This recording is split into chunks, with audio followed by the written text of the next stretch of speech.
우리 잠언 말씀 함께 보도록 하겠습니다. 잠언 14장 말씀입니다. 잠언 14장 1절로 우리 4절까지 말씀. 우리 짧은 말씀이기 때문에 1절로 4절 우리 천천히 뜻을 생각하며 함께 읽겠습니다. 합독합니다. 시작.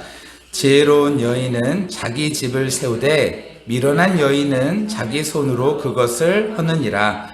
정직하게 행하는 자는 여호와를 경외하여도 패역하게 행하는 자는 여호와를 경멸하느니라. 미련한 자는 교만하여 입으로 매를 자청하고 지혜로운 자의 입술은 자기를 보전하느니라. 소가 없으면 구유는 깨끗하려니와 소의 힘으로 얻는 것이 많으니라. 아멘.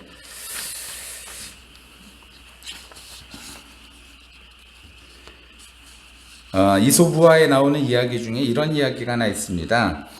주인이 어느 날 이솝에게 이렇게 말했다고 합니다. 오늘 저녁에 귀한 손님을 초대했으니까 세상에서 제일 좋은 요리를 만들어 오도록 하여라 라고 이야기를 했다라 그래요. 여러분이라면 만약에 제일 좋은 것 준비하려면 뭘 준비하셨겠습니까? 오늘 저녁 뭐 드셨어요? 저희는 김밥 먹었는데요. 제일 좋은 걸로 우리 차리라 그러면 뭘 갖고 내어놓으시겠습니까? 저녁에 대해서 손님이 모였는데요. 이솝이 내어오는 음식을 보니까 전부 무엇으로 만든 것이냐면 짐승의 혓바닥으로 만든 음식을 내어왔다라는 거예요. 처음에는 맛이 훌륭하다고 칭찬하던 손님들도 계속 혓바닥 요리만 나오니까 불평을 하면서 돌아갔다고 합니다. 그래서 주인이 물어봤죠. 어찌하여 혓바닥 요리만 만들었느냐? 그랬더니 주인이 하인이 뭐라 그러냐면 이솝이요. 주인님, 세상에서 혀보다 좋은 것이 있습니까? 혀가 있으므로 말도 하고 노래도 하고 지식도 전달할 수 있지 않습니까? 이에 주인은요, 다음날 다시 손님을 초대하였고 이솝에게 이번에는요, 장난삼아 세상에서 제일 나쁜 요리를 만들어서 대접하라 라고 얘기를 했대요. 그러자 이솝은요, 전날과 똑같이 혓바닥 요리를 만들어서 내어줬다고 합니다. 몹시 화가 난 주인이 이솝에게 책망하자 이솝이 이렇게 말했다 그래요. 혀는 모든 다툼과 거짓말, 중상모략의 그릇입니다. 세상에서 혓바닥보다 더 나쁜 것이 또 있을까요? 라고 말했다고 합니다. 여러분, 사람의 혀는요, 이렇게 어떻게 쓰이는가에 따라서 약이 되기도 하고 그리고 독이 되기도 하는 것 같습니다. 여러분, 우리의 오늘 언어는 어떠셨습니까? 우리의 언어가 약이 되는 언어였습니까? 독이 되는 언어였습니까? 미국의 시인 헨리 위즈워드 롱펠로우라는 사람이 있는데 이 사람이 쓴 시가 있어요. 이 사람이 굉장히 유명한 시인인데요. 건축가라는 시가 있습니다. 제가 한번 읽어드릴 테니까요. 뜻을 가만히 한번 들어보시기 바랍니다. 우리는 모두 자기의 운명의 집을 짓는 건축가다. 시간이란 벽을 가지고 어떤 사람은 거대한 행동과 위대한 업적으로, 어떤 사람은 시라는 장식품을 가지고 집을 짓는다. 이 집을 짓는 데는 필요하지 않은 것이 없고 천한 것도 없다네. 어느 것이나 알맞는 장소에 놓이면 가장 쓸모가 있는 것이라네. 얼른 보아 아무 쓸데없이 보이는 것이라 할지라도 알고 보면 다른 것을 받쳐주고 있다네. 우리가 세우는 이 집은 시간이란 재료로서 채워지는 것, 우리의 오늘과 어제라는 것은 우리가 이 집을 짓는 데 쓰는 벽돌이라네. 이것들이 있음으로 해서 벽은 쌓여지고 가운데 틈이 없어진다네. 남이 보아주지 않는다 그래서 이런 것들이 필요 없다고 생각하지는 말아야지. 우리 인간은 눈이 있어도 보지 못하지만 하나님의 눈에는 모든 것이 보인다네. 우리는 우리가 맡은 일만 하면 된다네. 그것이 보이는 일이건 보이지 않는 일이건 우리는 집을 짓고 있다네. 하나님이 살 수 있는 아름답고 튼튼하고 깨끗한 집을. 이와 같이 멋진 시를 남긴 이 롱펠로우는요, 19세기 최고의 시인이라고 많은 사람들에게 인정받는 사람 중에 한 사람인데요. 그의 시는요, 오늘을 사는 희망에 대해서 이야기를 하고 있어서 인생의 허망함을 말하는 사람들에게 또 다른 시각을 제공했습니다. 그렇다고 그의 인생이요, 굉장히 행복했던 것만은 아니에요. 그에게는 두 아내가 있었거든요. 근데 첫째 아내는 결혼한 지 얼마 안 있다가 오랫동안 앓다가 죽게 되어졌다 그래요. 그리고 재혼한 아내 역시 결혼한 지 몇 년 안 돼서 부엌에서 화재 사고가 났는데 거기에서 화상을 앓고 있다가 결국 세상을 뜨게 되는 이런 아픔을 겪었던 사람이 롱펠로우입니다. 근데 롱펠로우가 75세가 돼서 그의 임종이 가까울 때 어떤 기자가 와서 물어봤대요. 선생님은 두 부인의 사별뿐만 아니라 여러 가지 많은 고통을 겪으면서 살아오신 것을 알고 있습니다. 그럼에도 불구하고 선생님께서는 어떻게 그토록 아름다운 시들을 쓸 수 있었습니까? 라고 물어봤다라는 거예요. 그랬더니 롱펠로우가요, 그 사람을 바깥에 마당에 있는 곳으로 데리고 나가더니 사과나무를 하나 딱 보여주더래요. 그러면서 뭐라고 얘기하냐면, 저 나무가 나의 스승이었습니다. 저 사과나무는 몹시 늙었지요. 그러나 해마다 꽃이 피고 열매가 납니다. 옛가지에서 새가지가 조금씩 나오기 때문입니다. 나도 생명의 주 예수 그리스도께서 새 생명을 오늘도 끊임없이 공급받아 인생의 새로운 꽃을 피우고 열매를 맺으며 매일매일 살아왔습니다. 라고 이야기를 했다라는 거예요. 여러분, 하나님은요, 오늘도 우리에게 생명을 끊임없이 공급해 주셔서 우리로 하나님의 거룩하고 아름다운 자녀로 살아갈 수 있도록 오늘도 우리에게 공급하시는 분이심을 여러분은 감사로 보내셨습니까? 우리에게 시간을 허락해 주셨죠. 그리고 우리에게요, 삶의 자리를 허락해 주셨습니다. 직장을 허락해 주셨고, 가정을 허락해 주셨고, 또 만남을 허락해 주셨고, 건강 허락해 주셨고, 물질 허락해 주셨고, 이 모든 것을 통해서 우리에게 공급해 주셔서 우리로 하여금 이 새 생명을 누리는 것들을 세상 가운데서 보이라고 우리에게 이 많은 것들을 공급해 주셨어요. 마치 사과나무에게 많은 영양분을 공급해서요, 새 가지를 다 틔우면서요, 거기서 열매를 맺고 아름다운 모습으로 살아가라고 매일같이 공급하는 것처럼 우리에게도 하나님께서 오늘 우리에게 또 공급하시고 또 공급하신다라는 것입니다. 이것을 누렸던 롱펠로우는요, 그날 하루를 바라보면서 감사할 수 있었고 또다시 힘을 내서 살아갈 수 있는 힘이 있었다라는 것입니다. 하나님은요, 오늘 우리가 이렇게 얻은 것을 가지고선 오늘 하루를 이룰 수 있도록 해주셨죠. 여러분, 이와 같이 하나님의 사역은요, 무엇이면 세우는 사역입니다. 하나님은요, 일반 한 사람의 개인을 세우고, 그리고 공동체를 세우고, 리더를 세우고, 교회를 세우고, 가정을 세우고, 하나님 나라를 세우는 그 세우는 일들을 하나님께서 하시는데, 그 일들을 하실 때 하나님께서는요, 지속적으로 우리 가운데 공급해 주신다라는 것입니다.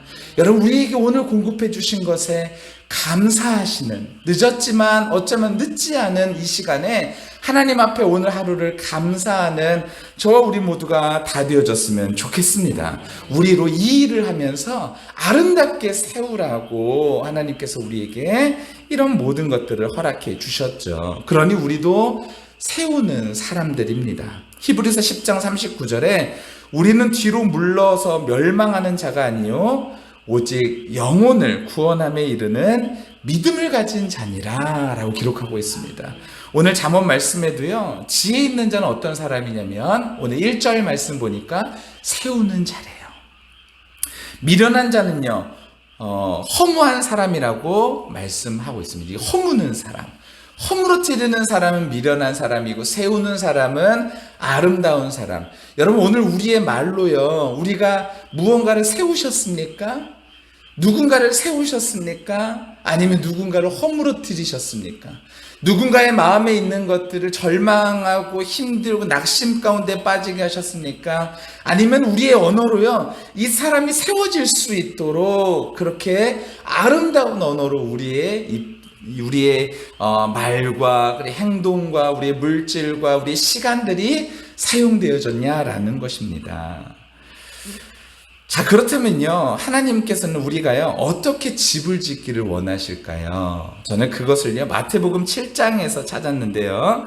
마태복음 7장에 이렇게 기록되어 있죠. 그러므로 누구든지 나의 이 말을 듣고 행하는 자는 그 집을 반석 위에 지은 지혜로운 사람과 같다라고 얘기합니다. 지혜로운 건축가는요, 무엇보다도 집의 기초를 잘 다져야죠. 그래서 지혜로운 자는요, 어디다가 집을 세운다고요? 반석 위에다가 집을 세웁니다. 반석은요, 임의로 만들 수 있지 않아요. 반석은 찾아다녀야 됩니다. 찾아다니다가 반석이다라는 곳에 집을 져야 되는 것이죠. 여기가 좋겠다라고 생각한다고 해서 집을 짓는 것이 아니라 찾아다니다가 반석이면 집을 짓는 것이죠. 그러니 견고하게 집을 세울 때는요, 먼저 반석이 어디 있는지를 알고 그 반석을 찾아야 되는 것입니다. 근데 오늘 본문 가운데서 반석이 무엇이래요? 반석은요, 예수님께서 하신 말씀을 따라서 살아가는 것, 이것이 바로 반석이다라고 이야기하고 있는 것입니다. 주님의 말씀은 잠언 기자가 말한 지혜의 말씀과 일맥상통하는데요. 우리는 지혜로 집을 지어야 됩니다. 바로 어떤 지혜냐? 하나님께서 허락하신 삶의 지혜, 그 말씀대로 순종하며 살아가는 것, 그것이 우리의 삶에 인생의 집을 짓는 귀한 재료가 되어지고 기초가 되어져야 된다는 것이죠. 지혜로운 건축가는요, 늘 성령의 도우심으로 말씀을 읽고 거기에서 인생의 지혜를 구하고 천국을 바라보며 살아가는 사람들입니다. 지혜로운 건축가들은요, 또한 이 땅에서 영원한 성에 도달할 때까지 성령의 인도를 구하면서 늘 기도하고 살아가는 사람들이죠. 마태복음에 기록된 집 짓는 사람의 비유를 보면요, 어떤 사람은 반석 위에 짓고 어떤 사람은 모래 위에 짓는데요. 반석 위에 짓는 사람이 있고요, 모래 위에 짓는 사람이 있다라는 것이에요. 둘 중에 하나인데, 반석 위에 짓는 사람은 어떤 사람이라고요? 하나님의 말씀을 듣는 것으로 끝나는 것이 아니라 행하는 사람. 듣는 것으로 끝난다라고 말하지 않아요. 듣고 행하는 사람. 하나님의 말씀을 듣고선, 그래, 이 말씀이 생명이지, 이 말씀이 하나님의 말씀이지, 그래, 우리의 언어로 하나님께서 우리의 가정이 세워지길 원하고, 교회가 세워지길 원하고, 우리의 이웃이 세워지길 원하지, 듣는 것으로 끝나는 것이 아니라 듣고 행하는 자가 바로 집을 짓는데 반석 위에다가 집을 짓는 것이다 라고 말하고요, 듣고도 행하지 않는 사람은요, 모래 위에다가 집을 짓는 사람과 같다라는 거예요. 겉모습은 어떨까요? 모래와 그리고 반석, 겉모습은요 똑같아 보일 수 있어요. 그런데 언제 그게 갈라지나요? 바람이 불 때, 그리고 홍수가 났을 때, 그때 극명하게 갈리죠. 반석 위에 세운 집은요 전혀 요동하지 않습니다. 하지만 모래 위에 세운 집은요 금방 흩어져 버리죠. 왜 그러냐면은 이게 모래 위에 세워졌기 때문에 그러한 것이죠. 우리 작년에 비 많이 왔었잖아요. 비 많이 왔을 때 저희 집 옆에 보면 뚝이 이렇게 쭉 있는데, 뚝 중에서 한 구석이 이렇게 구멍 이렇게 약간 좀 파여 있었던 곳이 있었어요. 그 살짝 파여 있었는데 비가 많이 오니까요 어떻게 됐을까요? 거기가 터져버린 거예요. 그래서 거기 있는 토사가요 집 쪽으로 이렇게 쏠려 내려왔었죠.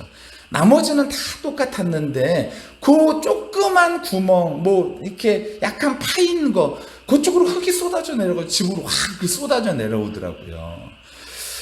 여러분, 모래 위에 세우면요 그게 문제가 아니라 아예 그냥 쓸려져 내려가 버리죠. 그냥 사라져 버립니다. 집은요 기본적으로 반석 위에 지어야 되죠. 우리 인생에 그러니까 집을 짓는데 어디다가 지어야 되느냐? 바로 하나님의 말씀에 순종하는 그 모습으로 살아가는 것이 우리의 인생의 기초다, 기본이다 라고 말하고 있는 것입니다. 그렇다면요, 이 집을 짓는데 구체적으로 그럼 하나님께서 말씀하시는 것을 순종하는 것이 어떤 식으로 오늘 본문은 얘기하고 있느냐? 잠언 14장에는요, 이 집을 짓는 방법이 뭘로 갖다가 얘기되고 있냐면, 지금 14장의 문제가 아니라 13장, 12장 할 것 없이 계속해서 우리의 언어, 혀, 입, 이게 굉장히 많이 강조되고 있어요. 그래서 우리가요, 그 입에 주목하고 있는 이 잠언의 모습을 보게 됩니다. 오늘 본문 보니까요, 오늘 본문 보니까 이렇게 기록되어 있죠. 한번 볼까요? 1절에 지혜로운 여인은 자기 집을 세우되 미련한 여인은 자기 손으로 그것을 허느니라. 정직하게 행하는 자는 여호와를 경외하여도 패역하게 행하는 자는 여호와를 경멸한다. 미련한 자는 교만하여 입으로 매를 자청하고 지혜로운 자의 입술은 자기를 보전한다. 그 다음에 맨 마지막에 4절에 소가 없으면 구유는 깨끗하려니와 소의 힘으로 얻는 것이 많으니라. 이게 무슨 뜻일까요? 여러분, 우리의 입은요 꼭 필요하죠. 마치 소가요 이 밭을 일굴 때 꼭 필요했던 것처럼 우리의 입도 꼭 필요합니다. 소가 없다면 밭을 일구기 너무 어렵겠죠. 우리의 입도요, 우리의 혀도요 너무 필요한 거예요. 하지만 이 혀가 있어서, 이 소가 있으면 구유를 청소해야 되는 것처럼 우리 혀가 있기 때문에 우리도 우리의 입을요 계속해서 정화할 필요가 있다라는 것이죠. 이거 정화하지 않으면요 문제가 생겨지고 어려움이 있을 수 있다라는 것입니다. 여러분, 탈무드에 보면은 이런 얘기가 나옵니다. 이스라엘의 한 지혜로운 왕이 가장 훌륭한 신하 2명을 불러서 말했습니다. 그대들은 온 나라를 돌아다니면서 세상에서 가장 지혜로운 것과 조심해야 될 것이 무엇인지 각자 찾아서 나에게 좀 말해다오 라고 얘기했다고 합니다. 여러분, 뭘 찾았을지 분명히 아시겠죠? 가장 지혜로운 게 뭐였다라고 말했을까요? 그것은 바로 혀입니다. 이 혀가 너무나 지혜롭고 너무나 중요하다라는 것이죠. 근데 하물 또한 가장 조심해야 될 것이 있는데 그것이 무엇이냐면 우리의 또한 혀라는 것이죠. 혀를 다스릴 줄 아는 사람은요 성을 빼앗은 자보다 낫다라고 성경은 이야기하고 있습니다. 성을 빼앗는 것보다 혀를 잘 다스리는 사람이 더 낫다라고 말하는 거예요. 혀를 다스리지 못하면 성을 빼앗는다고 하더라고요. 금세 다른 사람에게 다시 빼앗길 수밖에 없을 것입니다. 그러므로 소문과 비방, 비난과 욕설과 같이 어리석은 일에 우리의 혀를 사용할 것이 아니라 우리는요 말씀의 가르침대로 덕을 세우고 진리를 전하고 사랑을 실천하는 일에 지혜롭게 혀를 사용할 수 있도록 기도하고 노력해야 될 줄로 믿습니다. 그저께요 저희 집에서요 제가 저녁에 이를 닦으려고 그러는데 치약을 이렇게 꾹 짰거든요. 치약을 꾹 짰는데 거기서 물이 줄줄줄줄 나오는 거예요. 그래서 이 물이 줄줄줄 나오는데 그냥 물이 나오는 게 아니라요 그냥 일부러 치약에다 물을 담은 것 같은 거예요. 그래서 제가 저희 큰애 시원이하고 유나를 불렀어요. 니네 일로 와봐. 그래서 얘네가 왔어요. 온 다음에 제가요 그랬어요. 여기다 물른 사람 누구야? 그랬더니요 시원이가요 나는 아닌데 라고 얘기해요. 시원이는요 거짓말을 진짜 안 해요. 그러니까 나는 아닌데 그건 정말 아닌 거예요. 시원이는요. 근데 유나가요 갑자기 머뭇머뭇대더라고요. 그래서 제가요 유나 너가 그랬어? 그랬더니 유나가요 내가 한 것 같기도 하고 안 한 것 같기도 하고 이러는 거예요. 그래서 똑바로 얘기 안 해! 제가 이제 무섭게 얘기를 했거든요. 그랬더니 유나가 내가 한 것 같아 이러면서 뭐 울먹울먹 되는 거예요. 그래서 안 되겠어 가지고 너 아빠 따라와. 그리고 나서 이제 방에 들어가서 앉혔어요. 앉히고 나서 제가 유나한테 그랬죠. 너 거짓말하면 안 돼. 어떻게 했어? 내가 물 넣었어 안 넣었어? 그랬더니 유나가 내가 넣은 것 같기도 하고 안 넣은 것 같기도 하고. 근데 그때 아내가요 문을 딱 열면서 저한테 뭐라 그랬냐면은 그거 아까 옹결이가 변기에다가 빠뜨렸다고. 저희 옹결이가 요즘 취미생활이 하나 생겼는데 변기에다가 그걸 계속 빠뜨려요. 치약이 이런 것들을 계속 빠뜨리려고 그래요. 그래서 저희 집에 가보면요 그 문고리가 바깥에서 또 하나 걸려 있어요. 근데 그게 안 걸릴 틈을 타가지고 옹결이가 들어간 거예요. 그래가지고 거기에다가 치약을 변기에다 빠뜨린 거죠. 근데 그거를 잠깐 빨리 끝냈으면 상관없는데 그게 꽤 오랜 시간 담겨져 있었던 거예요. 근데 아내가 그걸 보고 나서 그걸 이제 그제서야 꺼낸 거죠. 그러니까 그 안에 물이 완전히 가득 찼던 거예요. 그래서 아내가 그 옹결이가 밭이었다고 얘기하는 거예요. 근데 순간 제가 유나를 의심하고 있었거든요. 의심하고 있어가지고 유나를 지금 혼내고 있는 타이밍이었어요. 근데 그 얘기를 하니까 유나가 약간 지금 분위기가 반전되어졌다는 사실을 알게 된 거죠. 그러면서 이렇게 얘기하더라고요. 아빠가 나를 오해한 것 같은데 내가 아빠를 용서해 줄 수 있어. 난 아빠를 사랑하니까. 막 이렇게 얘기하더라고요. 제가 유나한테 유나야 아빠가 너무 미안해. 아빠가 너를 오해했어. 너를 오해했어. 미안해. 그때 유나가 다음번에는 아빠 이런 일이 있으면 엄마한테 가서 먼저 물어보고 그런 다음에 와서 나한테 물어보고 오빠한테 물어보는 게 좋을 것 같아. 알겠지? 그렇게 얘기를 하더라고요. 이게 우리의 언어. 제가 만약에 그 상황에서요, 물론 오해한 것도 잘못이죠. 하지만 거기다 제가 더 가서 그걸 유나를 더 혼내고 너 거짓말하면 안 돼! 이렇게 얘기한다 그러면요, 이거 진짜 문제가 됐었을 것 같아요. 여러분, 우리의 이 짧은 이 혀가 우리의 가정을 때로는요 세우기도 하고 그리고 때로는요 무너뜨리기도 하고. 근데 이게 잘 안 돼요. 그래서 우리의 혀에 누가 필요하냐면요, 파수꾼이 필요하죠. 하나님께서 우리의 혀를 잘 관리해 주실 수 있도록 하나님께서 우리의 혀에, 그래서 집을 지을 때 하나님께서 이 우리의 집을 잘 지을 수 있도록 하나님께서 지켜주시는 것이 너무너무나 중요하다는 것입니다. 여러분, 그러니까요 우리가요 우리의 이 입놀림, 우리의 언어, 혀를 사용하는 데 있어서 하나님께서 우리를 도와주실 것을 기도한다라는 것은 더없이 중요한 내용이다라는 것입니다. 여러분, 그것을 가리켜서요 뭐라 그러냐면요, 우리의 언어를 가리켜서 여기에 이제 생명이 있다라고 표현할 정도로 우리의 이 언어가 너무너무나 중요한 것입니다. 여러분, 우리의 언어로 오늘 우리가 얼마나 하나님께서 원하시는 하나님의 나라를 함께 세워져 나갔는지 좀 다시 한번 돌아보고요, 이 저녁에 우리가 회개할 것은 회개하고 이제 회개하는 것으로 끝이 아니라 우리의 언어가 내일 하루의 삶을 살아갈 때에 하나님, 정말로 하나님께서 나에게 맡겨주신 여러 가지 일들을 통하여서 하나님의 나라를 세워나갈 수 있는 아름다운 교회를 세워나가고 이웃과의 관계를 세워나가고 직장과의 사람들의 동료의 관계를 세워나가고 그리고 또한 가정을 세워나가는 귀한 일들에 우리의 언어가 잘 사용될 수 있도록 하나님 도와달라고 저와 우리 모두가 함께 기도하는 이 저녁이 되시기를 예수님의 이름으로 간절히 축원합니다. 하나님 아버지, 우리의 이 입을 붙들어 주옵소서.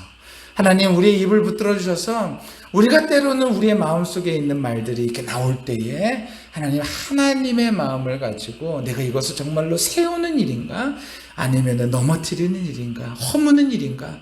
지혜로운 사람은요 세우지만 지혜롭지 않은 사람, 미련한 사람은 허물죠. 우리가 허무는 사람이 아니라 세우는 사람이 다 되시기를 예수님의 이름으로 간절히 축원합니다.